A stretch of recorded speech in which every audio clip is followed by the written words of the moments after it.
کیا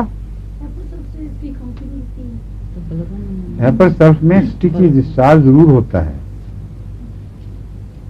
ہیپر سلف میں جہاں خارش ہے، جہاں مختلف سوزش ہے، وہاں تھوڑا سا اسٹکی ڈسچارج وہ ضرور ہوتا ہے، لیکن وہ چپکنے والا ہے اور نہ اکھڑتا ہے نہ چین دیتا، وہ خرخر کرتا رہتا ہے.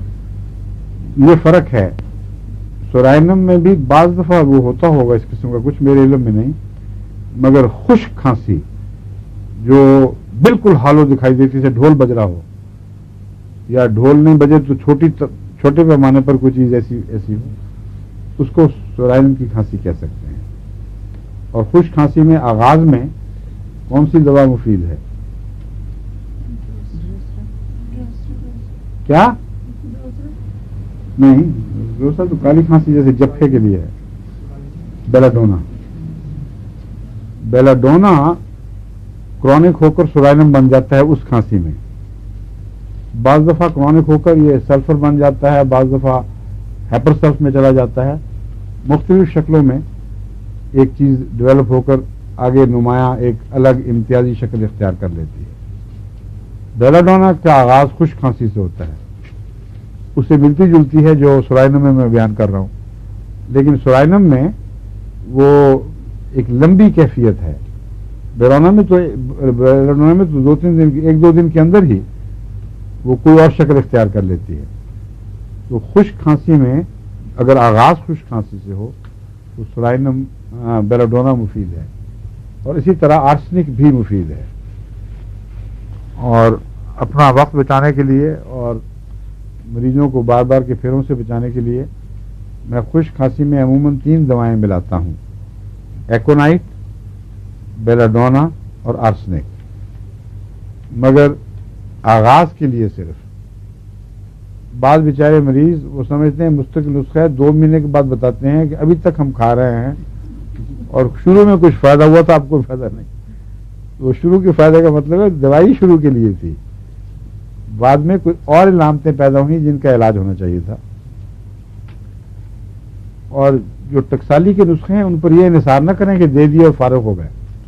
ہمارے گھر میں بھی نزلہ مختلف بچوں میں بڑوں میں آیا ہے، اور اللہ کے فضل کے ساتھ تھوڑی دیر میں ہی وہ نزلہ ٹھیک ہو گیا، اس کے بعد اثرات ہٹ گئے، تکلیف دہ کھانسی نہیں رہی.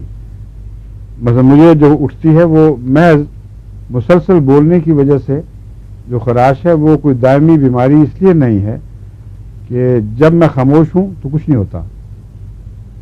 جسم کے اندر رات سو کے اٹھتا ہوں تو اندر کوئی بلغم نہیں جمع ہوتا. جو مستقل بیماری ہے وہ ضرور چھاتی کو بھاری کرتی ہے اور اندر بلغم نکالتی ہے. اس لیے یہ جو 2 دفعہ کی کھانسی ہے، یہ ہلکی سی خراش بولنے سے جو پیدا ہوئی ہے، وہ اللہ کے فضل سے آگے بڑھتی نہیں پھر. لیکن میں اب دوسروں کی بات کر رہا ہوں، ان کو جو بد اثر پیدا ہوئے کئی قسم کے، اس میں بعض دفعہ صبح شام مجھے دوائیاں بدلنی پڑی ہیں. ایک موقع پر میری ایک بچی کو جس کو ٹھیک نہیں ہو رہا تھا، اس نے مجھے کہا ابا آپ نے مجھے دوائی دی تھی، ہفتہ ہو گیا ہے، کچھ فائدہ ہوا تھا اور اب کچھ بھی نہیں ہو رہا. تو میں نے اس کو کہا کہ تم نے کبھی دیکھا ہے کہ ہسپتال میں اتنے سامان ہوتے ہیں لیکن اس کے باوجود روز کا پھیرا ہوتا ہے ڈاکٹر کا، اور 2 پھیرے بھی ہوتے ہیں صبح اور شام کے. سب تجربے کر لیے، بیماری کی نوعیت معلوم کری، پھیرے کیوں مارتے ہیں خام کر کے؟ اس لیے کہ ہر بیماری روز صبح شام کی نئی علامتوں کے شناخت کے لیے تقاضا کرتی ہے. ہر بیماری وہ چاہتی ہے کہ مجھے دیکھو اب میں کس نہج پہ چل پڑی ہوں، اب میں کس نہج پہ ہوں. اس لیے کبھی نسخے میں کچھ تبدیلی کرنی پڑتی ہے، کبھی دوا زیادہ کرنی پڑتی ہے، کبھی کم کرنی پڑتی ہے. اس لیے ٹکسالی کے نسخوں کا یہ مطلب ہرگز نہیں کہ وہ نسخے مستقلاً فائدہ دیں گے. وہ ایک مجبوری ہے، بے اختیاری ہے. نئے سیکھنے والوں کے لیے جن کو پورا عبور نہیں یا وقت کی کمی کی وجہ سے مریضوں کو بعض مشکلات سے بچانے کے لیے ہم چھٹا مارتے ہیں تھوڑا سا، مگر چھٹے میں بھی احتیاط ہونی چاہیے. میں آپ کو پہلے بھی بتا چکا ہوں، میں ہمیشہ کوشش کرتا ہوں کہ آنکھیں بند کر کے چھٹا نہ مارا جائے، بلکہ دوائیوں کے مزاج کو پیش نظر رکھ کر، ان کی آپس کی مخالفتوں کو پیش نظر رکھ کر ایسا چھٹا بنایا جائے کہ بعض بیماریوں میں وہ چھٹا کام آئے، بعض بیماریوں میں وہی چھٹا دوسری سٹیج پر کام آئے، یعنی ایک اور چھٹا اس سے ملتا جلتا ایک تیسری قسم میں کام آئے. تو میری بیماریوں کے نسخے ہیں ان میں 3-4 آلٹرنیٹیوز ہوتے ہیں. اب وہ بھی کافی نہیں ہے اصل میں، کیونکہ بعض دفعہ جس کو ہم نے پہلا رکھا ہوا ہے وہ آخری ہونا چاہیے اور آخری پہلا ہونا چاہیے.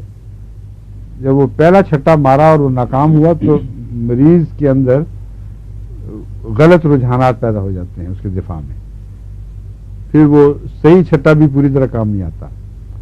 تو ہومیوپیتھی ہو یا کوئی بھی نظام میں شفا ہو، اس میں مریض کی طرف ذاتی توجہ اور اس کی بیماری کی نگرانی اور وقتاً فوقتاً پیدا ہونے والے تقاضوں کو پیش رکھنا ضروری ہے. سمجھ گئے ہیں؟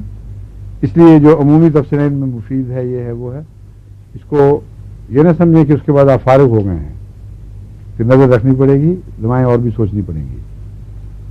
لیکن جو مزاجی دوائیں ہیں مستقل، ان میں کوئی تبدیلی کی ضرورت نہیں. ان میں نظر اس لیے رکھنی پڑتی ہے کہ کوئی اور بیماریاں تو نہیں تنگ کر رہی، مگر ایک دفعہ اگر آپ نے صحیح شناخت کر لی ہے، مثلا بیسیلینم وہ جاری رہے گی، سلفر ہے تو سلفر جاری رہے گی، آرسنک کا مریض ہے تو آرسنک ہی دیتے رہیں گے.